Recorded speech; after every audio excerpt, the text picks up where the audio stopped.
اور جس دن ظالم اپنے ہاتھ کاٹ کاٹ کھائے گا اور کہے گا کہ اے کاش میں نے پیغمبر کے ساتھ رستہ اختیار کیا ہوتا، ہائے شامت کاش میں نے فلاں شخص کو دوست نہ بنایا ہوتا، اس نے مجھ کو کتاب نصیحت کے میرے پاس آنے کے بعد بہکا دیا۔ اور شیطان انسان کو وقت پر دغا دینے والا ہے۔ یوں نہیں،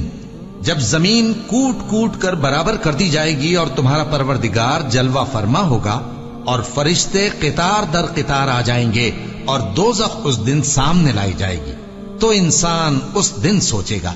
مگر اب سوچنے سے اسے فائدہ کہاں مل سکے گا؟ کہے گا کاش میں نے اپنی اس زندگی کے لیے کچھ آگے بھیجا ہوتا۔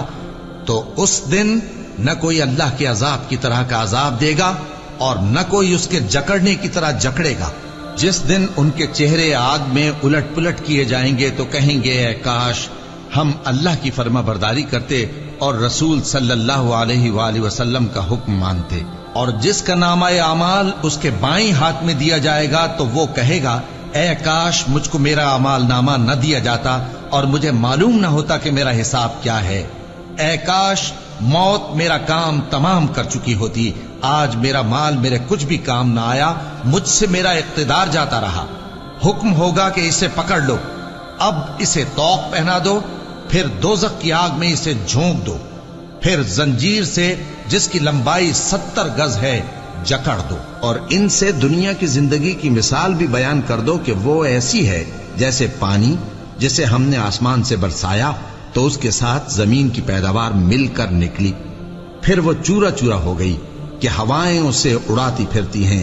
اور اللہ تو ہر چیز پر قدرت رکھتا ہے۔ مال اور بیٹے تو دنیا کی زندگی کی رونق و زینت ہیں، اور نیکیاں جو باقی رہنے والی ہیں وہ ثواب کے لحاظ سے تمہارے پروردگار کے ہاں بہت اچھی اور امید کے لحاظ سے بہت بہتر ہیں۔ اور جس دن ہم پہاڑوں کو چلائیں گے اور تم زمین کو صاف میدان دیکھو گے اور ان لوگوں کو ہم جمع کر لیں گے تو ان میں سے کسی کو بھی نہیں چھوڑیں گے، اور سب تمہارے پروردگار کے سامنے صف باندھ کر لائے جائیں گے، تو ہم ان سے کہیں گے کہ جس طرح ہم نے تم کو پہلی بار پیدا کیا تھا اسی طرح آج تم ہمارے سامنے آئے، لیکن تم نے تو یہ خیال کر رکھا تھا کہ ہم نے تمہارے لیے قیامت کا کوئی وقت مقرر ہی نہیں کیا، اور اعمال کی کتاب کھول کر رکھی جائے گی تو تم گناہگاروں کو دیکھو گے کہ جو کچھ اس میں لکھا ہوگا اس سے ڈر رہے ہوں گے اور کہیں گے ہائے شامت یہ کیسی کتاب ہے کہ نہ چھوٹی بات کو چھوڑتی ہے نہ بڑی کو، کوئی بات بھی نہیں مگر اسے لکھ رکھا ہے، اور جو جو عمل کیے ہوں گے سب کو حاضر پائیں گے، اور تمہارا پروردگار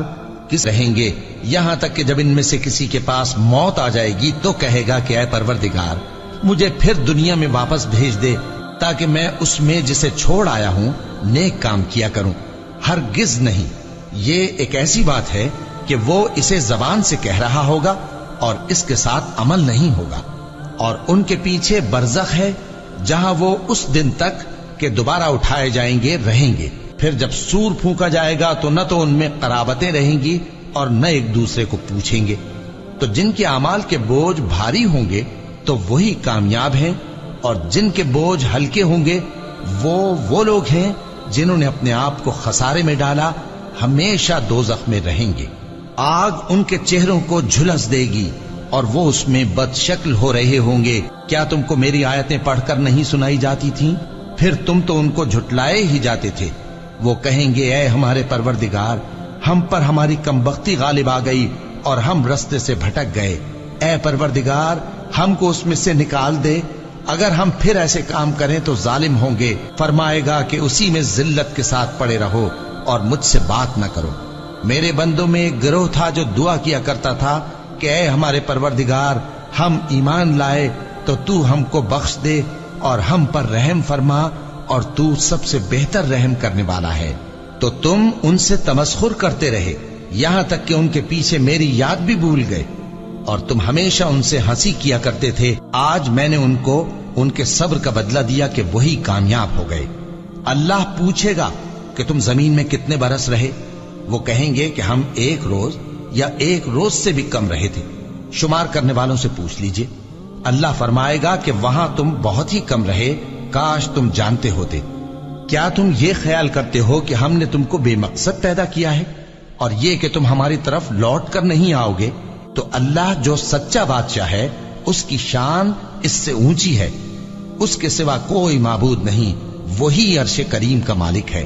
اے پیغمبر، میری طرف سے لوگوں کو کہہ دو کہ اے میرے بندو، جنہوں نے اپنی جانوں پر زیادتی کی ہے، اللہ کی رحمت سے نا امید نہ ہونا، اللہ تو سب گناہوں کو بخش دیتا ہے،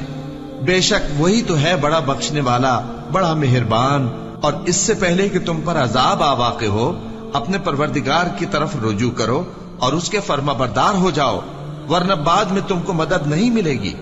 اور اس سے پہلے کہ تم پر ناگہاں عذاب آ جائے اور تم کو خبر بھی نہ ہو، اس نہایت اچھی کتاب کی جو تمہارے پروردگار کی طرف سے تمہاری جانب نازل ہوئی ہے پیروی کرو۔ ایسا نہ ہو کہ اس وقت کوئی شخص کہنے لگے کہ ہائے اس کوتاہی پر افسوس ہے جو میں نے اللہ کا حق ماننے میں کی، اور میں تو ہنسی ہی کرتا رہا، یا یہ کہنے لگے کہ اگر اللہ مجھ کو ہدایت دیتا تو میں بھی پرہیزگاروں میں ہوتا،